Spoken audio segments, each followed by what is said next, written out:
Atribut di dalam sebuah entitas memiliki beberapa bentuk. Bentuk yang umum itu adalah bentuk yang simple atribut. Kemudian ada yang variasinya adalah composite attributes. Kemudian kita juga mengenal yang disebut sebagai single value atau multi value. Dan satu lagi yang kita sebut sebagai derived attributes atau atribut turunan. Jadi atribut yang paling sederhana, paling umum itu adalah atribut yang tipenya simple dan single value. Atribut kadang juga disebut sebagai properti dari entitas atau dari relationship. Simple atribut adalah atribut yang terdiri atas satu atribut saja atau satu komponen saja, di mana keberadaannya itu independen, tidak bergantung dengan yang lainnya gitu ya. Jadi misalnya atribut nama dan jenis kelamin pada tipe entitas siswa. Itu setiap nilai yang ada di nama adalah satu atribut yang utuh. Nah, kalau komposit gimana? Komposit itu contohnya adalah alamat. Alamat pada atribut alamat dalam tipe entitas siswa itu bisa dipecah menjadi jalan, kota, dan kode pos, sehingga terdiri atas beberapa komponen dan kita sebut sebagai composite attributes. Dan catatannya juga di mana keberadaannya itu juga saling independen. Berikutnya adalah single value attribute atau atribut dengan nilai tunggal, di mana setiap kemunculan entitas atau setiap tuple itu hanya memiliki satu nilai untuk setiap atribut tersebut.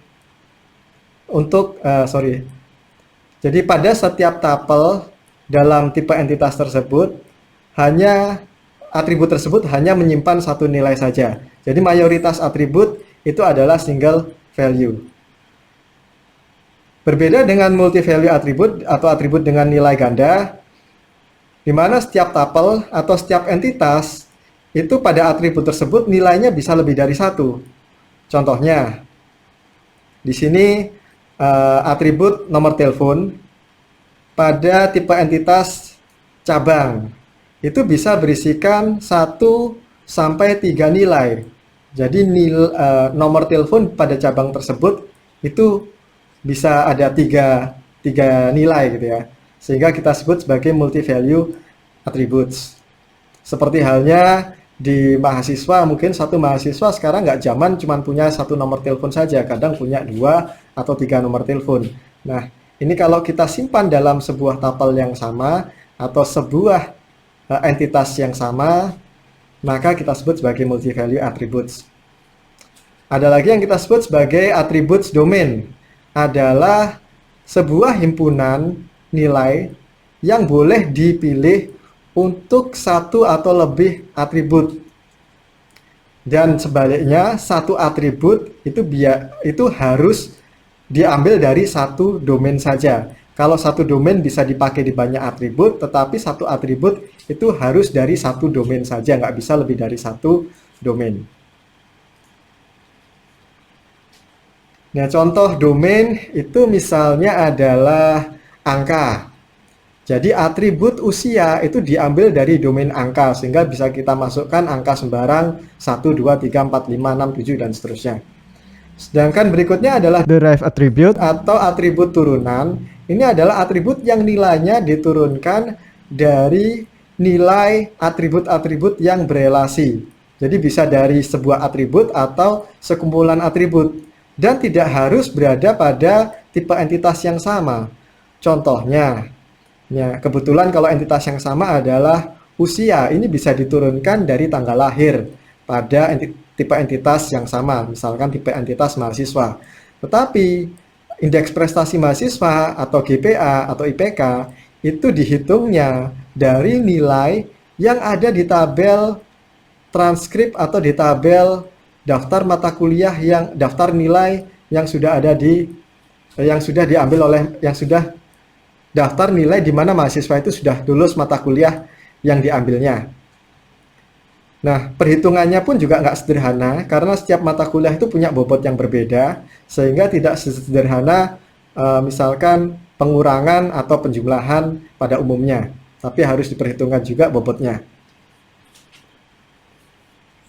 Sehingga kita rangkum, entitas itu adalah objek yang bisa dibedakan. Jadi seorang mahasiswa, sebuah departemen atau jurusan, satu kampus, ITS itu adalah sebuah entitas gitu ya, atau satu kegiatan di dalam sebuah organisasi yang akan kita simpan atau kita tampilkan dari database. Sifatnya bisa fisikal seperti ruangan kelas atau bisa konseptual seperti mata kuliah. Atribut adalah properti yang mendeskripsikan objek yang ingin kita catat. Jadi misalkan tadi mata kuliah gitu ya, memiliki properti nama, jumlah SKS-nya berapa, boleh diambil di semester berapa. Dan satu lagi, relationship atau hubungan adalah asosiasi antar entitas, di mana relationship ini atau hubungan antar entitas ini sebetulnya juga boleh ada atributnya. Nanti kita akan pelajari.